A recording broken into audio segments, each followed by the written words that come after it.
Es sind entsetzliche Bilder aus Israel, die wir sehen. Und wir werden, befürchte ich, in den nächsten Tagen noch sehr viele ganz entsetzliche auch aus Gaza sehen müssen. Das ist mein kleiner Versuch, meinen Senf dazu zu geben und auch zu diesem Satz, der uns oft ein bisschen zu schnell und zu unbedarft über die Lippen kommt, dass es immer zwei Seiten gibt.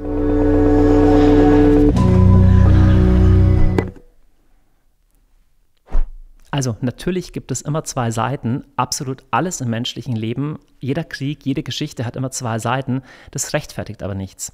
Ganz egal, was die Anliegen sind, wenn du Frauen vergewaltigst, Kinder entführst und hinrichtest, wenn du Menschen erschießt, dann gibt es dafür keine Rechtfertigung. Dieses Opfernarrativ, mir ist was angetan worden und deswegen habe ich das Recht, dem anderen was anzutun, ist die Grundlage von allem Bösen in der Welt. Und ich bin weit davon entfernt zu sagen, dass Israel alles richtig macht. Ich werde ausführlich über das Thema hier auch sprechen, aber erstmal möchte ich eine Unterscheidung treffen zwischen Krieg und Terror. Terror bedeutet, gezielt Zivilisten ins Visier zu nehmen. Das ist das, was die Hamas tut. Israel bekämpft die Hamas, aber ihr Ziel ist es nicht, möglichst viele Zivilisten zu töten. Das ist leider schon das Ziel der Hamas. Ich möchte das so deutlich sagen. Am 7. Oktober wurden mehr Juden getötet als an jedem einzelnen anderen Tag seit dem Holocaust. Das müsste uns zu denken geben. 700 getötete Menschen. Was würdest du tun, wenn jemand in deinen Garten, in dein Haus einbricht, dich töten will, deine Frau und 2 Kinder tötet? Ich könnte nicht sagen, jetzt findet ihr beide mal Frieden. Wie willst du Frieden mit jemandem finden, der dich töten möchte? Er hat kein anderes Anliegen, als dich zu töten. Es ist da auch sehr schwer zu sagen, es gibt immer zwei Seiten. Naja, bei einer Vergewaltigung gibt es vielleicht auch zwei Seiten, aber es ist höchst unangemessen, bei einer Vergewaltigung zuzusehen und zu sagen, man muss immer beide Seiten hören.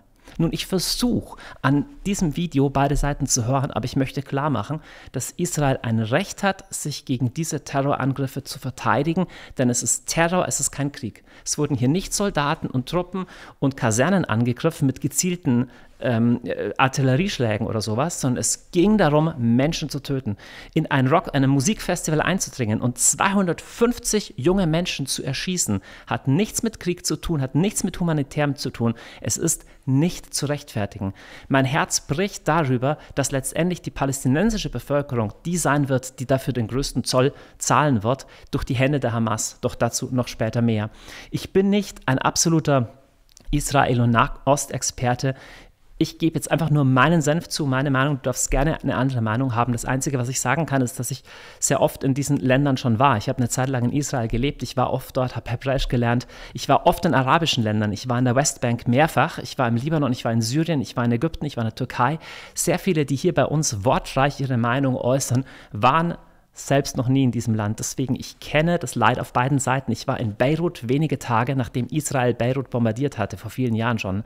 Also ich bin weit davon entfernt zu sagen, dass Israel alles richtig macht. Und trotzdem möchte ich jetzt in 10 Punkten meine Perspektive darlegen, warum wir in dieser Zeit wirklich mit Israel solidarisch sein und gleichzeitig für die Opfer auf beiden Seiten beten und Mitgefühl mit beiden Seiten haben sollten. Erstens, Juden sind seit über 3000 Jahren in diesem Land. Das hat nicht irgendwie gestern begonnen. Die älteste archäologische Erwähnung ist eine ägyptische Stele aus dem Jahr 1200 vor Christus, wo der Siegeszug eines Pharaon mit dem schönen Namen Merenptah gefeiert wird dafür, dass er gegen das Haus Israel gekämpft hat. Auch später gibt es archäologische Zeugnisse, spätestens seit 1000 vor Christus sind Juden in diesem Land.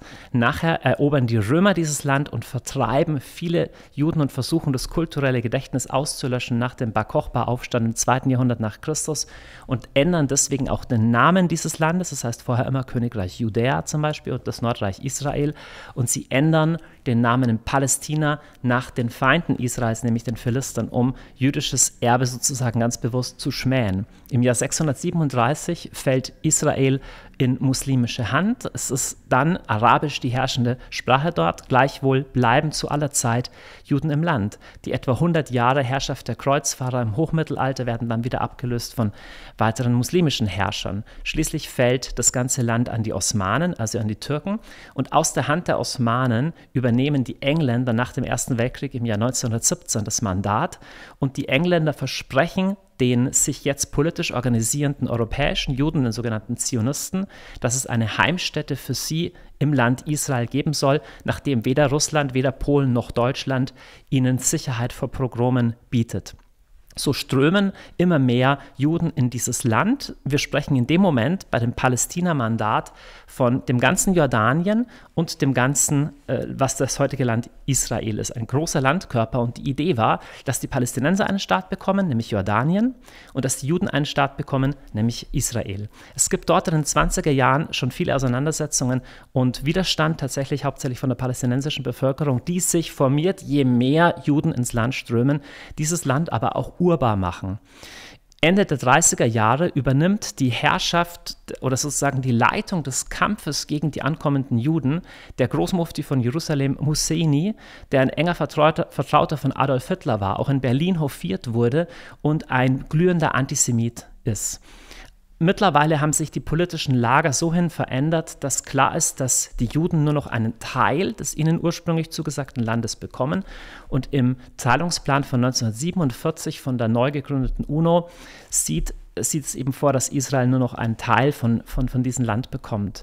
An dem Tag, als der neue Staat Israel, übrigens völkerrechtlich völlig legitim, nichts mit irgendwie Besatzung oder so, den Staat ausruft, 1948 am gleichen Tag, verkünden alle umliegenden arabischen Staaten dem neuen Staat Israel den Krieg. Wie durch ein Wunder gelingt Israel aber, diesen Krieg zu gewinnen, und in diesem Krieg erobert Israel Gebiete zusätzlich dazu.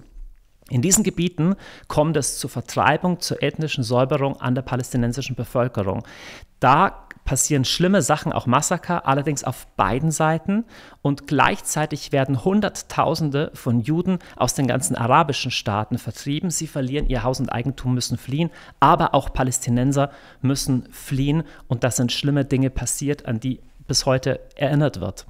Auch im Jahr 1967 wird Israel von allen arabischen Nachbarn angegriffen und schafft wiederum einen Sieg und kann sich Gebiete dazu erobern. Also als Reaktion auf einen Angriffskrieg ist es völkerrechtlich erlaubt, im Krieg Gebiete dazu zu gewinnen. Ja, sonst müssten wir Deutschen uns jetzt beklagen, dass wir Elsass-Lothringen nicht mehr haben oder nicht mehr Breslau und Danzig oder so. Meine Großeltern wurden vertrieben aus dem Böhmerwald, nachdem Deutschland den Krieg verloren hatte. Und trotzdem laufe ich nicht bis heute rum und sage, wann dürfen wir endlich zurück in den Böhmerwald und wann endet diese tschechische Besetzung. So ist es nun mal, wenn man einen Krieg verliert. Aber die palästinensische Seite hat mit dem Sechstagekrieg erkannt, dass sie militärisch nicht gewinnen kann und ist deswegen auf Terror umgeswitcht. Wir haben hier in München in Deutschland einen der ersten großen Anschläge erlebt bei der Olympiade, und die großen Flugzeugentführungen begannen, und gleichzeitig sah Israel sich genötigt, sozusagen einen Tausch anzubieten, Land gegen Frieden. Das Problem ist, dass die palästinensische Seite bis heute nie das Existenzrecht Israels anerkannt hat. Deswegen ist es sehr schwer, mit jemandem zu verhandeln, der nicht mal bereit ist, dich am Leben zu lassen. Israel hat in all diesen Zeiten natürlich auch viele Fehler gemacht. Da sind viele schlimme Dinge passiert. Im Jahr 2005 schließlich hat Israel freiwillig einen Teil dieser Gebiete, nämlich den Gazastreifen, komplett in palästinensische Hand gegeben. Dort, der Gazastreifen ist ein fruchtbares Land, wurde allerdings die Hamas in die Macht gebracht, gewählt. Die Hamas ist eine radikal-islamistische Terrororganisation, und seither gab es dort auch keine freien Wahlen mehr, denn dort herrscht jetzt kalifatähnliche Diktatur, und von dort, vom Gazastreifen, also von dort, wo Israel Land gegen Frieden tauschen wollte, wurden jetzt diese mörderischen, schrecklichen Attacken gegen Israel gestartet. So ist ein bisschen die Situation. Ich habe jetzt praktisch, das war mein erster Punkt, so ein bisschen über die Geschichte. Und natürlich möchte zweitens sagen, Israel hat eine ständige Geschichte mit Terroranschlägen. Es vergeht praktisch kein Tag, wo es nicht irgendeinen Angriff gibt, irgendjemand, der versucht, jemand zu erdolchen, einen Terror, irgendeine Bombe hinzulegen. Und als Reaktion hat Israel sehr scharfe Maßnahmen ergriffen, Maßnahmen, die sicherlich es für die palästinensische Bevölkerung sehr, sehr, sehr schwer machen. Zum Beispiel eine riesen Mauer quer durchs Land gebaut, du musst stundenlang an Kontrollen warten, es ist ein Klima von Skepsis und Misstrauen. Mir tut es im Herzen weh, diese Mauer zu sehen, die teilweise quer durch palästinensische Obstgärten geht. Ich weiß nicht genau, wie ich als Staatschef das anders tun würde, wenn ich mit dieser beständigen Welle von Terror zu tun hätte. Es gibt, seit es die Mauer gibt, weniger Anschläge, aber es ist kein Zweifel, dass es sehr viele Palästinenser gibt, die extrem frustriert sind, die keine Hoffnung sehen und die sich von Israel unterdrückt und bedroht fühlen, ohne Zweifel. Sehr, sehr, sehr wichtig ist allerdings zu erkennen, wer die Hamas ist. Es gibt einen Unterschied zwischen Terror und Krieg. Im Krieg ist es nur erlaubt, andere feindliche Soldaten anzugreifen. Was die Hamas hier getan hat, ist aber nicht ein Angriff auf Kasernen und Soldaten, es war ein Angriff auf Zivilisten. Sie dringen in Häuser ein, verschleppen ganze Familien, verschleppen junge Mädchen, filmen sie, während sie vergewaltigt werden. Sie fahren mit ihnen durch die Städte und haben Hunderte von jungen Menschen erschossen auf diesem Festival. Wenn du in Israel ein Soldat bist und dir was zu Schulden kommen lässt, dass du einen Palästinenser tötest, weil du zu schnell am Abzug bist, dann kommst du dafür ins Gefängnis. Es gibt Menschenrechtsorganisationen in Israel, die die israelischen Sicherheitskräfte und die Soldaten ganz, ganz, ganz eng monitoren, beobachten, dass keine Menschenrechtsverletzungen passieren. Und trotzdem passieren natürlich welche. Jeden Tag. Ich glaube, wir reden uns oft leicht. Ich weiß nicht, wer von euch mal in einem Feuergefecht war. Ich bin durch die von der Hisbollah besetzte Region vom Libanon schon gereist. Ich habe viele Waffen gesehen und gehört in meinem Leben. Es ist eine extrem angespannte Situation. Es ist wahnsinnig schwer, wenn du ständig überlegst, wo ist ein Terrorist, du musst Leute kontrollieren. Da kommt es dann oft zu Szenen, die nicht gut sind. Deswegen verstehe ich die palästinensische Seite und gleichzeitig ist die Hamas gut drin, Bilder zu produzieren. Jahr für Jahr im Ramadan, ich war dieses Jahr im Ramadan an der Al-Aqsa-Moschee. Jedes Jahr wiederholt sich das, dass irgendwo Steine geschmissen werden und dann verbarrikadiert man sich in der Al-Aqsa-Moschee und wartet drauf, bis die israelische Polizei irgendwann stürmt. Und dann werden überall Filme gemacht. Schau mal, die Israelis stürmen schon wieder die Al-Aqsa-Moschee. Also die Hamas-Seite, auch die PLO, sind Profis drin, Bilder zu erzeugen. Denn die Idee der Hamas ist es ist eine radikal-islamistische, fundamentalistische Gruppe. Sterben ist gut, wenn es für die gute Sache ist. Sie haben nicht den Anspruch, ihre Bevölkerung zu schützen.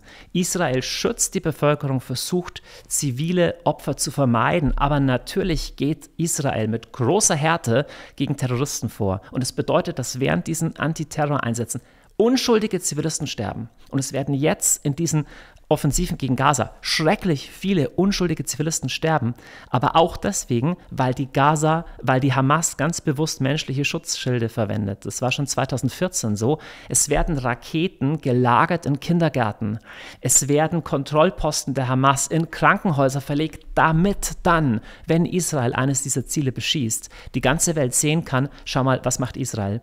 Denn Hamas kann auf militärischem Wege Israel nicht besiegen, deswegen versucht es auf moralischen Wege. Sie erzählen ein Opfernarrativ. Sie sagen, die sind die Bösen, die wollen uns angreifen. In echt ist aber die Hamas eine schreckliche Terrororganisation. Jene, die hier Free Palestine und Solidarität mit Gaza rufen, sollen wissen, als homosexueller Mensch wirst du umgebracht im Gazastreifen. Als Christ wirst du verfolgt im Gazastreifen. Wenn du als Mädchen, als junge Frau zu freizügig rumläufst, wirst du verprügelt, bestenfalls im Gazastreifen. Es ist ein radikales, vom Iran finanziertes und gesteuertes Terrorregime. Ich lese euch vor aus der Charta der Hamas, wenn ihr mir das nicht glaubt. Ich lese vor aus dem Absatz 7. Ist offen zugänglich auf Arabisch und auch auf Deutsch übersetzt. Hier steht: Die islamische Widerstandsbewegung strebt danach, Allahs Versprechen wahrzumachen, ganz gleich, wie lange dies dauern mag. Jetzt kommt Allahs Versprechen. Der Prophet, Gott segne ihn, sprach: Die Stunde wird kommen, da die Muslime gegen die Juden so lange kämpfen und sie töten, bis sich die Juden hinter Steinen und Bäumen verstecken. Doch die Bäume und Steine werden sprechen: O Muslim, O Diener Allahs, hier ist ein Jude, der sich hinter mir versteckt, komm und töte ihn. Das steht da drin. Ein paar Sätze weiter oder Artikel weiter, in Artikel 13 wird darüber gesprochen, gibt es friedliche Lösungen oder Lösungen des Kampfes. Und hier schreibt die Hamas: Derartige Initiativen, sogenannte friedliche Lösungen und internationale Konferenzen zur Lösung der Palästina-Frage stehen im Widerspruch zur Ideologie der islamischen Widerstandsbewegung. Denn der Verzicht auf auch nur einen Teil Palästinas ist ein Verzicht auf einen Teil des Glaubens. Ihr Lieben, es ist sehr schwer, mit jemandem zu verhandeln, der dich töten will. Stell dir vor, jemand kommt in dein Haus und will dich töten. Wie kann ich sagen, es gibt zwei Seiten? Es gibt zwei Seiten und eine möchte die andere töten. Israel hat kein Interesse, die Palästinenser zu töten. Rein militärisch könnte Israel fast unbegrenzt viele Palästinenser töten. Aber warum sollte das? Israel will in Ruhe leben ohne Terror. Die Hamas will töten. Und ich finde die Unterscheidung sehr wichtig zwischen Palästinensern und Hamas. Es gibt in Israel viele Palästinenser, die israelische Staatsbürger sind, die dort zum Wählen gehen, die dort arbeiten. Palästinenser leben im Staat Israel freier und sicherer und mit mehr Rechtsstaatlichkeit als in jedem anderen arabischen Land. Deswegen ist es nicht einfach nur Juden gegen Araber. Es gibt viele arabische Israelis. Es gibt sogar palästinensische Parteien in Israel, die man wählen kann. Und es ist ein Rechtsstaat. Du kannst als Palästinenser, du kannst als Araber genauso Bürgerrechte haben. Damit sage ich nicht, dass es nicht auch Rassismus gibt und Vorurteile. Aber grundsätzlich ist ein Rechtsstaat. Ein Jude überlebt in Gaza nicht. Er wird einfach getötet. Es ist ein massiver Unterschied. Und ich glaube, viele, die hier kommentieren, haben keine Ahnung, was in Gaza vor sich geht. Und wenn sie jetzt rufen, Free Palestine oder Free Gaza, dann frage ich mich, wo wart ihr die letzten Jahre, als die Hamas mehr und mehr ein Terrorregime in Gaza aufgebaut hat, wo es keine freien Wahlen gibt, keine freie Presse gibt, keine Meinungsfreiheit, keine Religionsfreiheit, keine Freiheit, dein Leben so zu leben, wie du willst, sondern ein Terrorregime, das die eigenen Leute knechtet und gleichzeitig indoktriniert. Kindern wird von kleinster Zeit an, ich habe die Schulbücher selber mit eigener Hand gesehen, von kleinster Zeit an gelehrt, dass die Juden Feinde sind, dass man sie töten muss. Schau dir die Organisation Memory an, die tut nichts anderes, als arabische Quellen ins Englische oder ins Deutsche zu übersetzen. Schau es dir original an, ich betreibe hier keine Propaganda. Ich habe ein Herz für die palästinensische Bevölkerung, denn sie wird einen großen Blutzoll zahlen, wenn Israel die Terroristen bekämpft und die Terroristen damit pokern, dass möglichst viele Zivilisten zu Schaden kommen. Seit Israel den Gazastreifen übergeben hat, hat Israel jeden Tag tonnenweise Hilfsgüter in den Gazastreifen geschickt, Elektrizität nach Gaza geschickt. Das sind keine Märchen, ihr könnt das alles ergoogeln. Und damit sage ich nicht, dass Israel immer super ist, da passieren auf beiden Seiten schlimme Sachen. Aber du kannst nicht zwei Systeme vergleichen wie die Hamas und den Staat Israel. Der Staat Israel ist grundsätzlich eine Demokratie und ist ein Rechtsstaat, auch wenn es hier und da Probleme gibt. Die Hamas ist eine Terrororganisation. Tatsächlich ist es so, im Zuge all dieser Erfahrungen, dass die Palästinenser sich mehr und mehr trotzdem immer wieder dem Terror zuwenden, hat sich in Israel auch die politische radikale Rechte immer weiter verstärkt. Und das ist einer der Kontexte von den aktuellen Ausschreitungen. Gerade junge Siedler oder junge Israelis sind politisch eher rechts, oft auch eher religiös jüdisch. Das macht auch christliches Leben im Land Israel schwieriger. Es gibt immer mehr Ausschreitungen auch gegen Christen und es gibt auch immer mehr, wie soll ich sagen, so die Haltung, die Palästinenser, mit denen kannst du eh nichts machen. Also auch offene Feindschaft. Das ist oft die gleiche Szene auch von den Siedlern, die also versuchen durch Siedlungen, die sowas wie Wehrsiedlungen sind, den Einflussbereich der israelischen Seite zu vergrößern. Da ist vieles Schlechtes, was passiert. Aber es ist nicht so leicht zu sagen, was genau solltest du jetzt anders machen. Also wenn du Chefin Israel wärst, was würdest du tun, wenn die andere Seite dich töten möchte und wenn alle Versuche, einen Schritt auf sie zuzugehen, eigentlich mit noch mehr Terror beantwortet werden? Ich habe auch keine genaue Antwort. Ich bin gegen Krieg. Ich finde es schrecklich, dass Israel jetzt Wohngebäude bombardieren wird. Ich finde es absolut schrecklich. Mir bricht das Herz, wenn ich dran denke. Die Frage ist, was genau würden wir tun, wenn unser Land, weiß ich nicht, von Österreich oder von Frankreich angegriffen würde und sie 200 Leute entführen würden und sagen würden, wir werden die öffentlich enthaupten? Wenn sie in einem Rockfestival sind, in Rock im Park, 260 Leute erschossen hätten. Was würdest du der deutschen Regierung raten? Sollen wir zuschauen und sagen, ja, das ist nicht so gut? Ich glaube, Israel hat das Recht, sich zu verteidigen, auch wenn dabei schreckliche Sachen passieren werden. Ist dir aufgefallen, dass es auf diesem Kanal keine Werbeunterbrechungen gibt? Das ist tatsächlich die einzige, denn dieser Kanal trägt sich zu 100% durch Spenden. Wenn du herausfinden willst, wie du unsere Arbeit unterstützen kannst, unten in der Videobeschreibung. Außerdem kannst du auch Kanalmitglied werden, dann hast du Zugang zu über 60 Stunden zusätzlichem Material und unterstützt uns dadurch auch. Hier findest du Infos dazu. Jetzt viel Freude weiter mit diesem Video. Nächster Punkt. Es geht in diesem Konflikt im letzten um die Vorherrschaft zwischen Iran und Saudi-Arabien. Es geht im ganzen Nahen Osten fast immer um Iran und Saudi-Arabien, um die Frage, welches von beiden Ländern hat die Vorherrschaft in der muslimischen Welt. Die Türkei hängt noch ein bisschen so dazwischen. Die Iraner sind Schia, also Schiiten, die Saudi-Arabier sind Sunniten. Und der Krieg in Jemen und viele andere Konflikte, übrigens auch der in Syrien, geht immer um diese beiden Sachen. Der Iran hat maßgeblich Syrien unterstützt, also Assad unterstützt in diesem Bürgerkrieg, und Iran bezahlt die Hamas. Diese Raketen, die da abgefeuert werden. Und warum tun sie es jetzt gerade?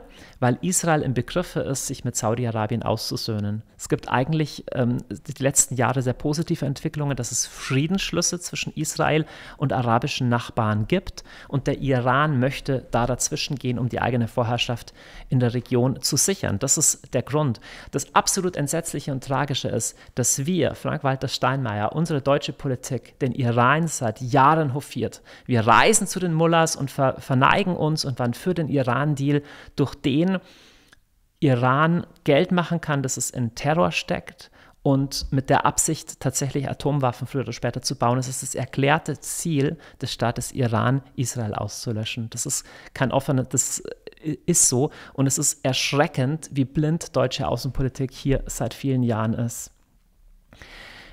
Allgemein spielt Deutschland in all dem eine sehr unselige Rolle. Ich schäme mich so, ich finde es so schlimm, dass auf Berliner Straßen das gefeiert wird und nicht erst seit heute. Das war 2014 genauso, und ich befürchte, wir werden das die nächsten Wochen noch viel mehr sehen, dass viele Menschen in Deutschland, das sind viele Menschen muslimischen Backgrounds, aber leider auch die klassischen alten Rechten in Deutschland, tatsächlich Juden hassen und das aber kleiden in Israel-Kritik. Und wenn du sagen wirst, warte mal, aber wenn du sagst, du bist kein Antisemit, du bist gegen das einzige Land auf der ganzen Welt, das Juden haben als sicherer Zufluchtsort. Denn Deutschland ist kein sicherer Zufluchtsort mehr für Juden. Jüdisches Leben in Deutschland ist in Gefahr. Und das finde ich unerträglich. Es gibt kein Land der Welt, von dem so viel Judenhass und so viel Vernichtung ausgegangen ist wie Deutschland. Und es ist Teil unseres Erbes. Wir haben die größte Verpflichtung, jüdisches Leben wirklich mit dem berühmten Nie wieder zu verteidigen. Und es ist beschämend, dass auf Schulhöfen und in Berliner Straßen Fuck Israel und Hamas, Hamas gerufen wird. Es ist beschämend. Und es stellt Deutschland ein Armutszeugnis aus. Ich finde es entsetzlich, dass Juden in diesem Land nicht mehr sicher sind und dass anti-israelitisches Denken gang und gäbe ist. Es wird bei Fridays for Future wird gepostet, irgendwie Solidarität mit Palästina. Es ist weit in vielen politischen Parteien, von links nach rechts, weit verbreitet und en vogue, und ich finde es furchtbar. Israel ist kein perfekter Staat, aber es ist die einzige rechtsstaatliche Demokratie überhaupt im Nahen Osten. Reis mal nach Israel und reis bitte dann mal in den Gazastreifen oder nach Syrien und frag dich, in welchem Land du leben möchtest. Ich habe eine klare Entscheidung getroffen. Israel ist ein Land, das unserem sehr ähnlich ist. Du bist in 3 Flugstunden dort. Die Leute ziehen das Gleiche an wie bei uns. Sie essen und trinken die gleichen Sachen, schauen die gleichen Netflix-Filme, arbeiten in IT-Unternehmen und werden von terroristischen Gruppen überfallen und getötet. Bricht mir das Herz. Finde ich absolut schlimm.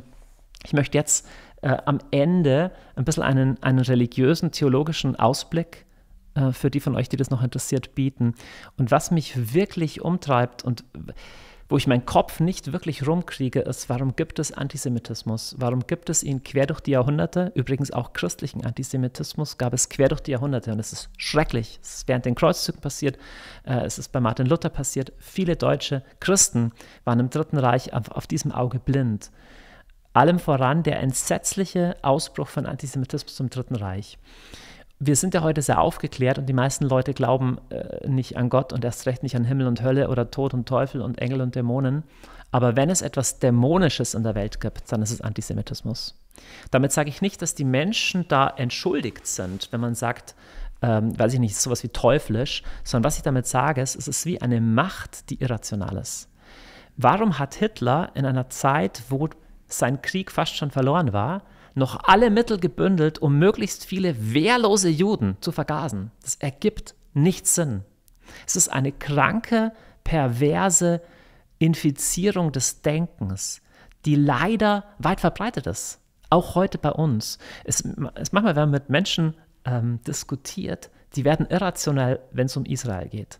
Und ich glaube, dass der Antisemitismus geistliche Gründe hat, dass er wirklich teuflisch ist, dass er dämonisch ist, dass er ein Spirit ist und dass er letztendlich, dass wir uns gegen ihn entscheiden müssen, dass wir ihm geistlich im Gebet begegnen müssen. Also mir fällt keine klarere Manifestation wirklich des Diabolischen ein, wie das, was im Dritten Reich passiert ist. Aber es ist eigenartig, dass die islamistischen Führer damals schon mit Hitler kooperiert haben. Und damit ist mir so wichtig, ich meine nicht das palästinensische Volk, ich meine nicht die arabisch sprechenden Menschen dort, überhaupt nicht. Ich meine diese islamistische Verknüpfung von Antisemitismus, von Terror und von dieser radikalen Vorstellung, man könne irgendwie das Reich Allahs mit Gewalt durchsetzen. Übrigens etwas, von dem zum Glück sehr, sehr, sehr viele Muslime überhaupt nichts wissen wollen. Deswegen geht es da auch nicht einfach nur um Muslime gegen Juden. Es ist ein bisschen komplexer. Aber im Letzten ist das, was Israel auszeichnet, die Behauptung, dass es ein von Gott erwähltes Volk ist. Das kannst du glauben oder kannst du nicht glauben, aber das ist die Geschichte, die Israel von sich selber erzählt, dass Gott gesprochen hat, dass Gott in Kontakt getreten ist mit Abraham, dass Gott Israel herausgeführt hat aus Ägypten. Und ich habe fast das Gefühl, dieser Hass auf die Juden ist im Letzten ein Hass auf Gott. Und zwar nicht irgendwie an Gott, der drüber ist, an den glauben ja alle, sondern an einen Gott, der in der Heilsgeschichte wirklich wirkt.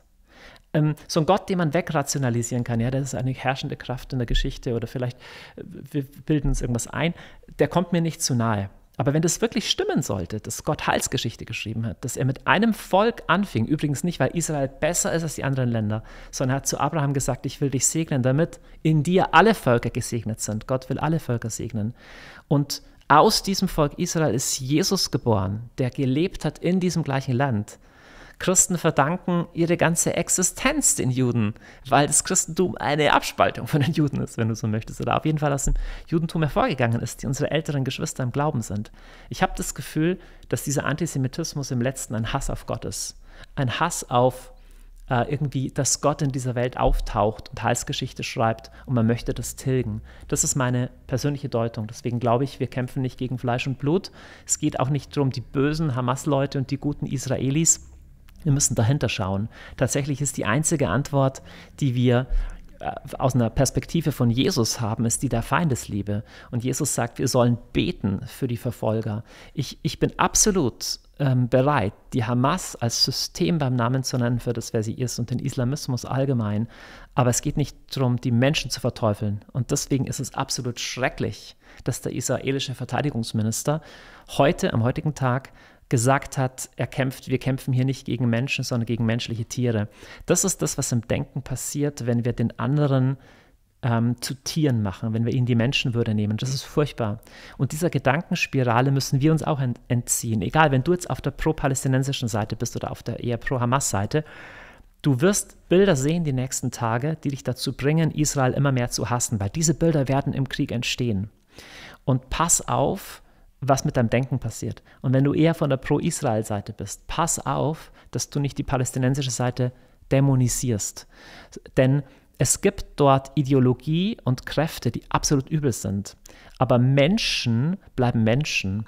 Und wir müssen in einem menschlichen Antlitz immer die Würde der Gottesebenbildlichkeit erkennen. Und wir müssen beten für beide Seiten und gleichzeitig den Terror beim Namen nennen und tatsächlich an der Seite Israels stehen. Und deswegen es gibt aber immer beide Seiten oft zu relativierend und oft zu billig, obwohl natürlich ein Teil dran stimmt ein Teil dran, aber es ist unanständig, von beiden Seiten zu sprechen, wenn das Blut der Getöteten noch nicht mal getrocknet ist.